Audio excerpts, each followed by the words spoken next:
আজকে আমি যাব আমার ওই বাড়িতে। সকাল সকাল রেডি হয়ে পড়েছি, বাড়ির সমস্ত কাজবাজ গুছিয়ে নিয়ে এদিকে এসে গেছি ব্যাগটা গুছিয়ে নিতে। ভেবেছিলাম একটু সকালেই বেরিয়ে পড়ব, কারণ যা গরম পড়েছে না, এই গরমে একটু বেলা করে বেরোলে অনেকটা কষ্ট হয়ে যায়।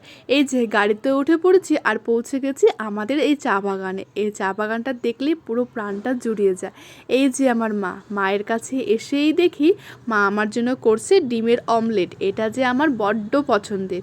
মায়ের কাছে এসে এই পোস্টটা খেয়ে দুজনে মিলে গল্প করতে করতে আজকে দুপুরে খাবারটা খেয়ে নিয়েছি। কিছুদিন আগেই তো বিশ্বকর্মা পুজো ছিল, তো মা আমার জন্য অনেকগুলো প্রসাদও রেখে দিয়েছে। সত্যি মায়ের আর বুঝি এমনই হয়, তাই না?